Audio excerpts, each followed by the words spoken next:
Es un día más que se recuerda el Día de la Mujer. Es un día más en el que las redes sociales, un día más en el que las calles están plagadas de flores, están plagadas de atenciones, los restaurantes están llenos. Hemos felicitado y hemos dicho palabras hermosas. Ojalá, ojalá no sea un día de buenas palabras, un día de atenciones y un día de felicitaciones, para que luego vengan 364 días de maltrato y de invisibilizar, como lo hacemos de manera permanente, este aporte que la mujer nos brinda en la sociedad. Ojalá que no solamente quede en el discurso, en la fiesta, en la frase bonita, y que todos los días, de manera responsable, podamos construir entre hombre y mujer una sociedad más justa, más digna, más igualitaria, en la que entre hombre y mujer podamos combatir a la pobreza, entre hombre y mujer podamos combatir las desigualdades, entre hombre y mujer podamos querer un poquito más este pedazo de tierra. Los invito a ver las cosas en claro oscuro.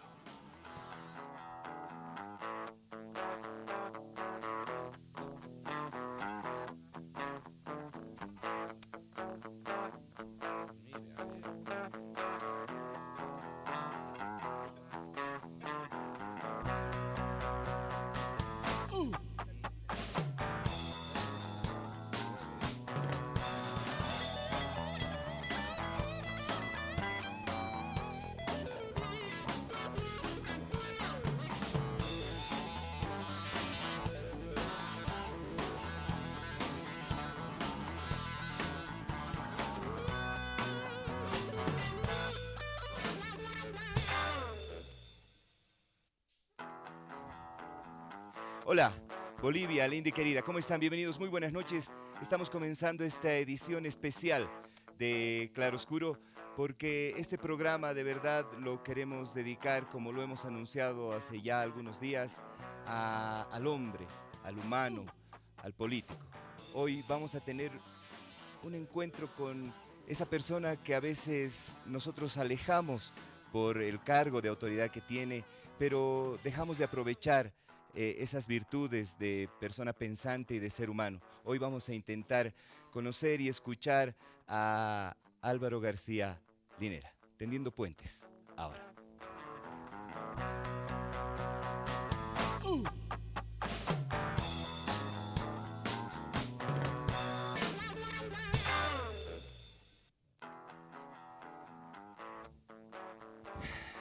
De verdad que para nosotros es muy especial este encuentro. Vicepresidente, buenas noches. Muchas gracias por aceptar la invitación. Ángel, muy buenas noches, muchas gracias por la invitación y de verdad que le deseo lo mejor en el programa. Muchísimas gracias.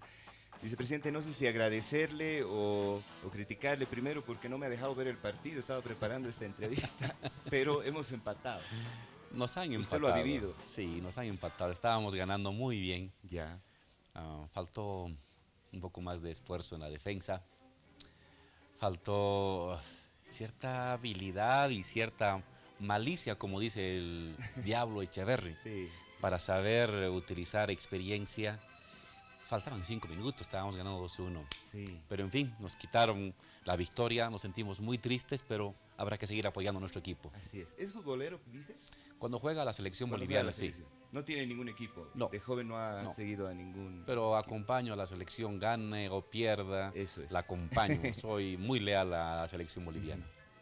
A ver, vicepresidente, quisiera arrancar esta conversación conociendo un poquito más esa faceta de nuestro vicepresidente, de nuestro Álvaro García Linera, que en su juventud allá en Cochabamba vivió de alguna manera en el entorno familiar las repercusiones de lo que fue la revolución. ¿Usted se acuerda cómo se vivía en Cochabamba, los efectos de esa revolución que se había iniciado en el 52, pero que seguramente seguía afectando por los años de su juventud?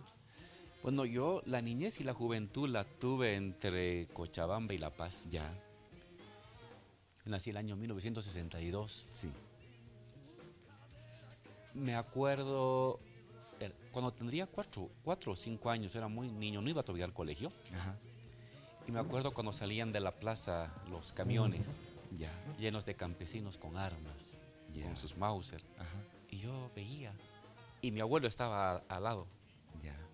Y me llamaba mucho la atención porque en casa teníamos un fusil de la Guerra del Chaco, un viejo Mauser. Ah, mire. Mi abuelo fue a la Guerra del Chaco y me llamaba mucho la atención ver 5 o 6 de esos camiones antiguos, Inter, que salían de la plaza, seguramente algún acto político había, Claro. y salían con sus armas. Esa es una primera imagen que me impactó.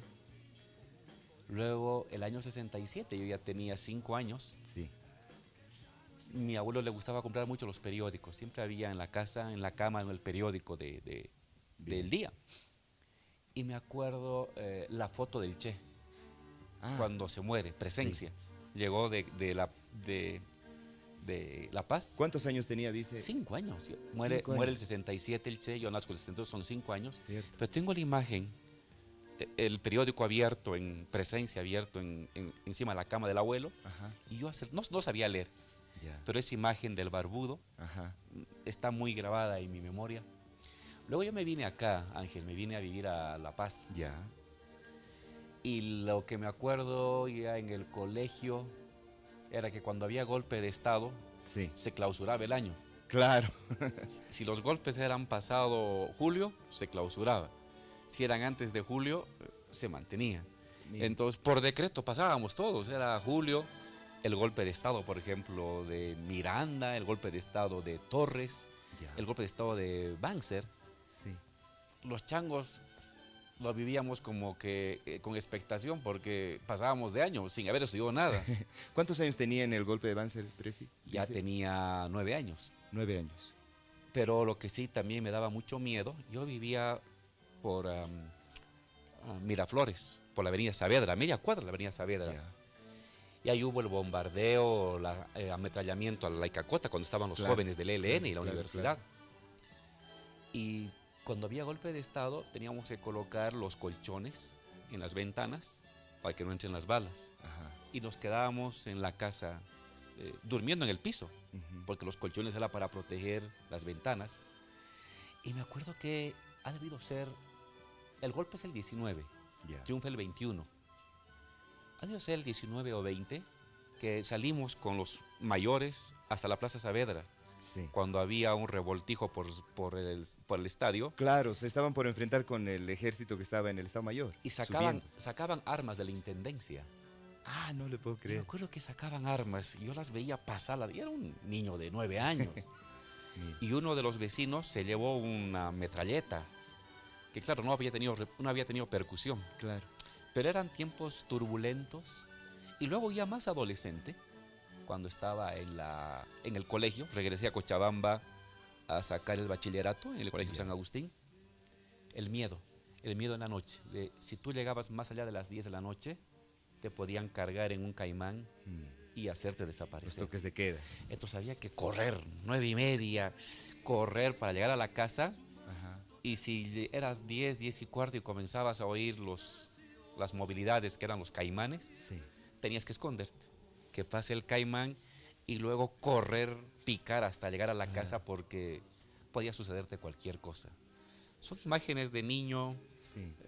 adolescente, de estos tiempos de la guerra, de los golpes de Estado que me impactaron hasta el día de hoy. Ajá.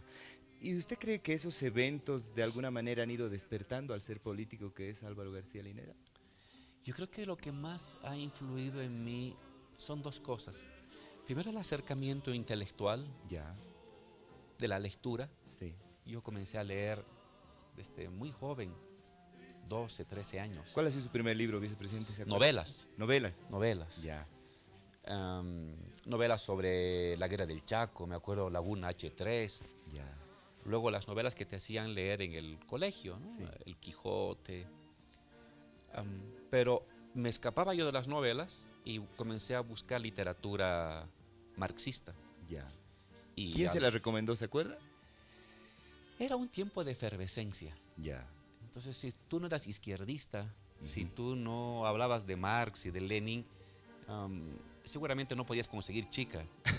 Le digo la verdad, no estoy exagerando, No, por porque era favor. parte del ambiente, Ya. ¿no? Todos eran los jóvenes éramos izquierdistas.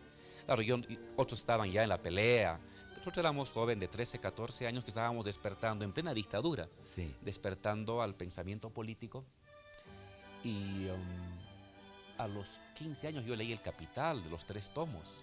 Wow, es largo, ¿ah? Era claro que no entendí nada, Sí, pero había que ser disciplinado.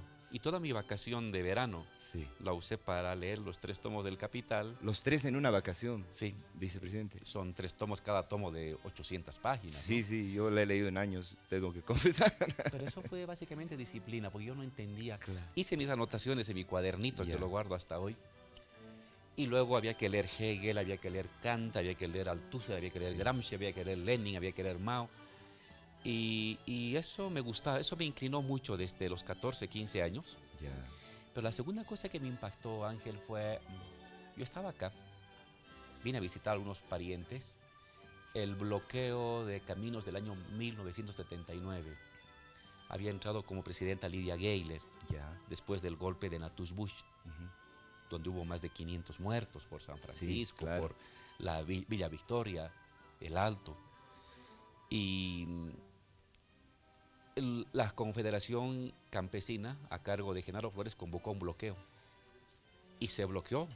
Y habían peregrinos que se habían ido a Copacabana. Claro, Igual seguía el bloqueo. Y salió la COPA a decir, levanten el bloqueo. claro. Y ellos hablaban en castellano. Y los campesinos le respondían en aymara. Y Wow. no le hicieron caso a la COP. Ellos mantuvieron su bloqueo, era por un tema de los precios de los alimentos. Ya. Me impactó mucho, porque en la zona sur circulaba el rumor de que los indios iban a entrarse de noche. A las empleadas las vigilaban. No vaya a ser que agarren No. cuchillos para apoyar a sus hermanos. Una psicosis de miedo terrible acá en La Paz, reviviendo Qué el interesante. viejo trauma Sí, de sí. el cerco de Tupac Katari.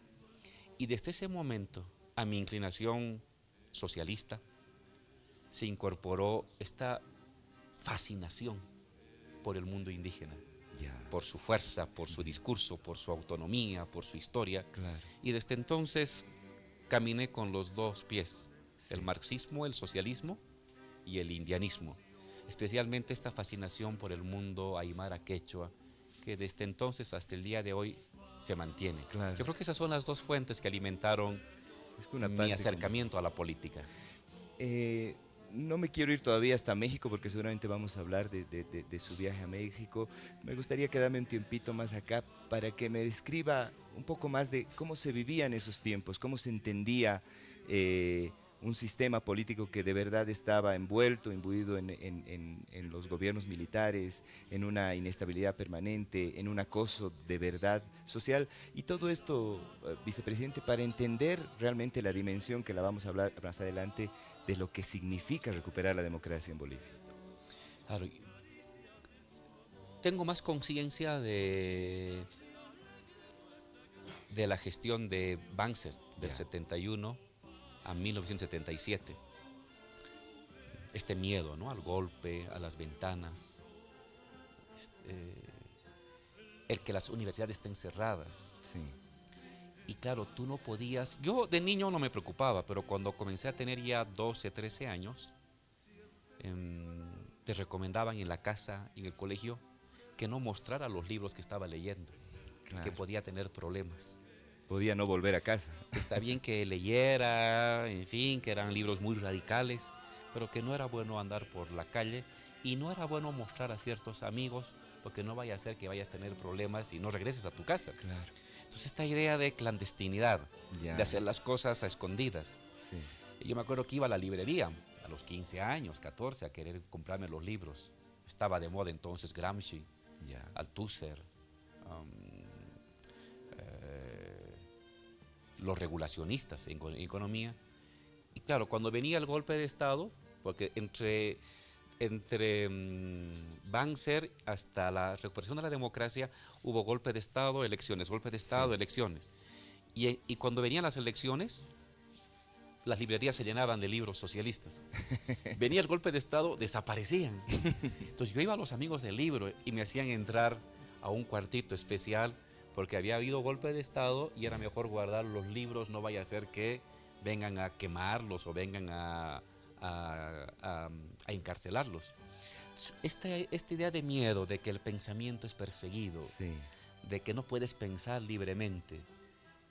Yo no adoptaba todavía ninguna línea política, no pertenecía a ningún partido, ya, aunque estaban en ese tiempo muy fuertes el PC1 de Marcelo Quiroga, sí, el MIR, ya, el LN, sí, sí, el PC, el POR del lado de la izquierda.